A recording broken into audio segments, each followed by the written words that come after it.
Rahim. Give me one answer. Hajj Mustafa. One answer quickly. Every man is white, no man is white. What's that? That's a contradiction of universal affirmative is partial negative. All right. Number two. An example for number two. Example for number two. No fish are birds. What's that? Is that contradiction of affirmative partial? All right. What's the example of a contradiction of affirmative? Listening, everyone. Affirmative partial. What is mujiba kulliya? Sister Haidar, right? What is it? Example for number three. No one is in the water, but some are drowned. Good. Example for number four.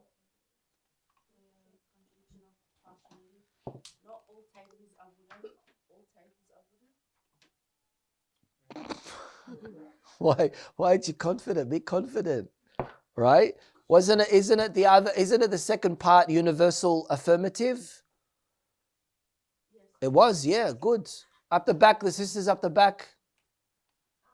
Not everyone understands logic, everyone understands. Yeah, what's that? That's number 4. Saliba juz'iyya, mujiba kulliya. Right? Busi. Give an example. Tell me what it is. Some cars are not fast, all cars can travel fast. You're good? What's that?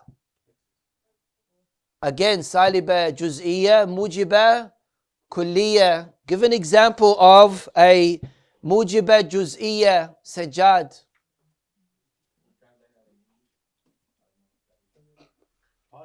A partial affirmative. Some humans can walk and no humans can walk. Good. That's good. Good. Alhamdulillah. So again, these kind of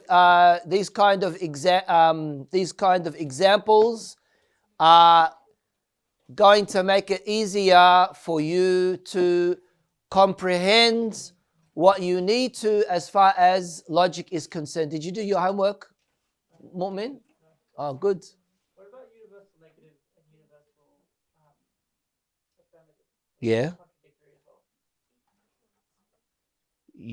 How can you have universal? How could you have universal negative and universal affirmative? No one is. That's a fallacy. Yeah.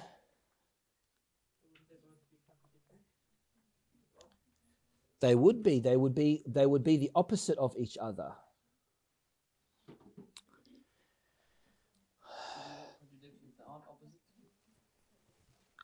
That's where we're going to be studying.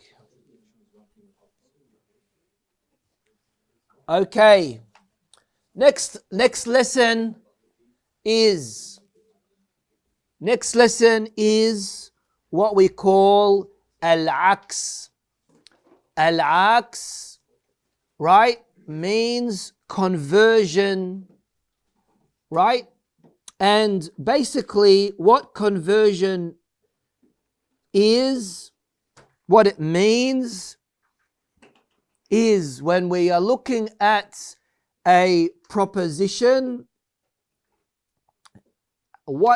how can we convert that proposition to something that is either completely the opposite or equally the opposite. So we'll explain what al-aqs al-mustawi and al-aqs al-naqid means, right? But that's pretty much what it is. That with al-aqs, there are two types of al-aqs. One is al-aqs al-mustawi, right? And in English, they refer to that as simple conversion, right? Or conversion simple. And the other is al-aks al-naqid, which means conversion by contradiction or contraposition. Right? Now again, for the millionth time, you have to put effort, you have to do a little bit of reading, you have to go back home and do some Googling, pick up on these words and on these terms.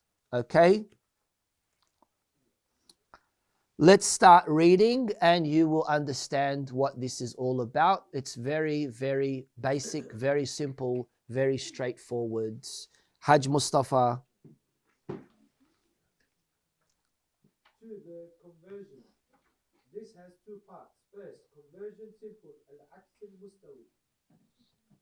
Conversion of the two sides of a proposition while keeping the quality and the truth. Converting here means to make the subject in the proposition a predicate, and to make the predicate its subject. Okay, that's obvious, isn't it? Converting here means the subject becomes the predicate, right? And the predicate becomes the subject, right?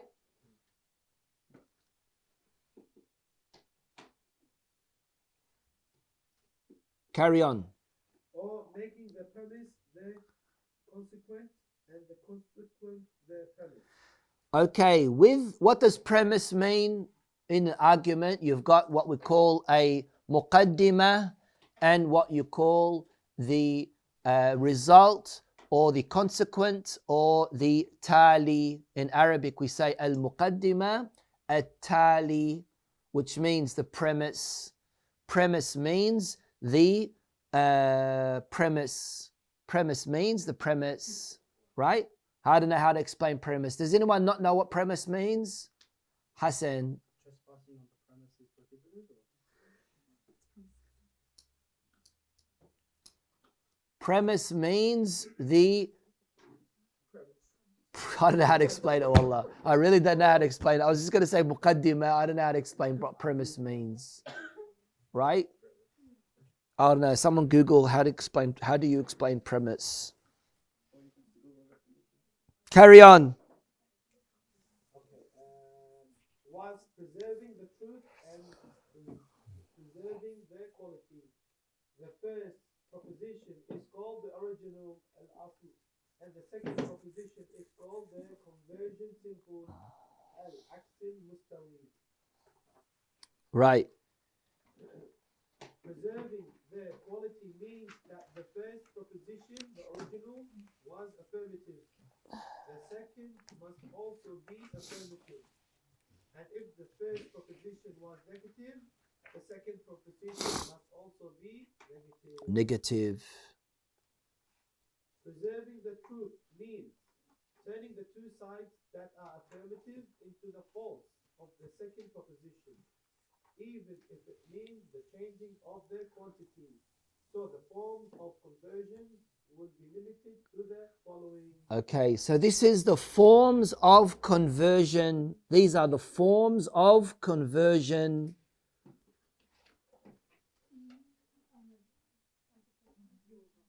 Read it. So universal affirmative converts to partial affirmative. Examples are all water is liquid. Converts to some liquid is water. Yes. Another example, some liquid is water. No, another example, but it's different because this second one is mujiba juz'iyya, right? Yeah. And the opposite of mujiba, right, is going to be partial affirmative, and a second situation is going to be partial affirmative, where you're going to change the subject to the predicate and the predicate to the subject, right? Read the example. All water is liquid, some liquid is water, or some liquid is water, some water is liquid. Carry on. So from partial affirmative to partial affirmative, some liquid is water, some water is liquid. And then we go to universal negative, convert to universal negative. Nothing of a human is a rock. Nothing of a rock is a human. This is converting subject to predicate and vice versa, right? Yeah. And number 4. I don't know what's happening with number 4. Anyway, second, conversion by contradiction or contraposition. Al-Aksil, Naqid. Yeah. That alif that A shouldn't be there. That line shouldn't be on that alif because that's wrong. Al-aks and naqid, not naqid. Right? The symbol here is wrong. Right? The changing of proposition to another proposition. Its subject is opposite to the predicate of the first proposition, and its predicate is opposite to the subject of the first, whilst preserving the quality and the truth.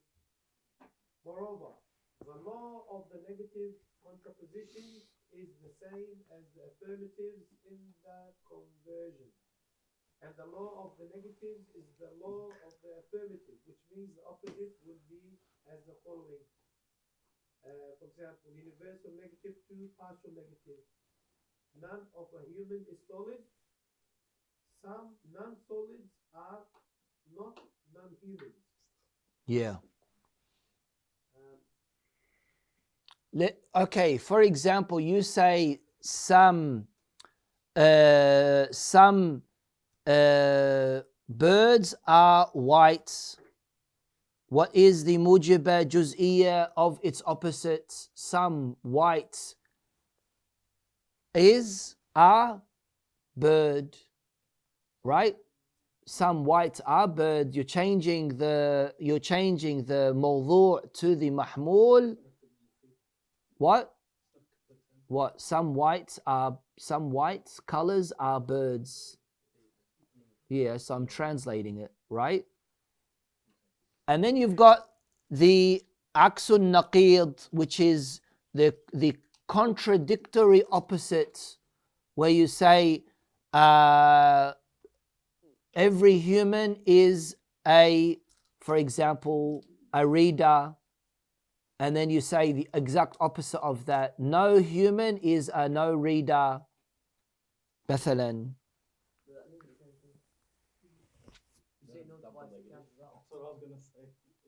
You say twice. Yeah, that's for the second one. And not non-humans. What's that mean? Not non-humans. It is human. It is human.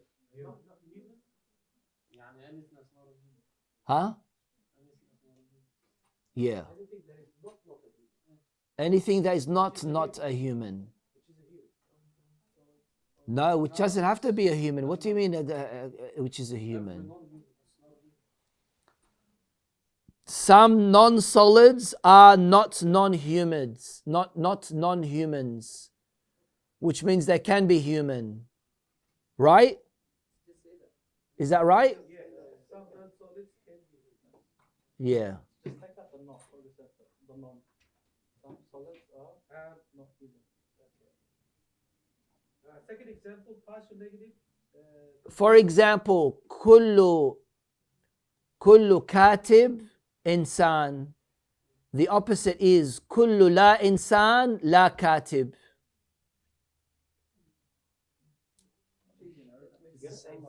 It is. What? That's for an al-aksun naqid. So the problem is when you translate this into English, it's like. So all humans are white, all non-humans are not white. Yeah. All humans are white, all non-humans are not white. Yeah. All right. Anyway, we're gonna have homework for this, by the way, as well, like last week. So Don't Hassan, don't ask me what's for homework, okay? Because this is what's for homework.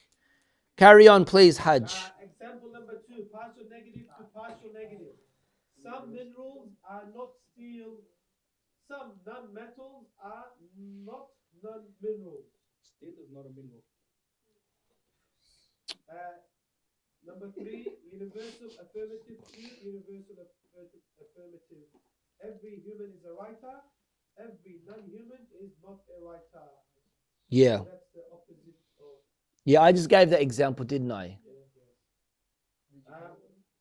No. Number 4. This is the end of proposition, which is considered as the introduction to the evidence, dalil, which is also a construction, but not between individual words, subject and predicates, or similar to individual words, premise, consequence. Wow. But is the forming of proposition to reach a conclusion. Alhamdulillah, Rabbil Alameen. Okay. Who understood that last paragraph that Hajj Mustafa read? Okay. So, yeah, no. It's the way he's reading it, man. So, here we have been talking about propositions. We've been talking about qadaya. Now we're at the end of propositions. We've finished the topic of proposition and we have finished the introduction to al-dalil. Now we are going to go into a new topic, and that is formal logic. Formal logic is all about how we are able to use these propositions in an argument, right? That's why here it says, which is also a construction. Yani you're going to be constructing your argument using propositions. One second, mu'min. You are going to be constructing your argument using propositions, right? And then now you're going to be using the form of the arguments, right? And that's why for our homework, I just want you to come up with more examples of this. All of this is for the sake of drilling this into your mind, right? Drilling this into your mind. What does contraposition mean? Look it up in English logic books, right? What does conversion simple mean? Look it up, come up with examples and send it to me. That's homework number 1. And homework number 2 is, what does syllogism mean? Right? What does syllogism mean? And how many syllogistic arguments are there? How many syllogistic arguments are there? What are the requirements of having a good, strong syllogistic argument? Right? Look up what syllogism means, so when we start speaking about it, you're not atrash bizzaffa and you know what's going on. Okay? Walhamdulillahi Rabbil Alameen.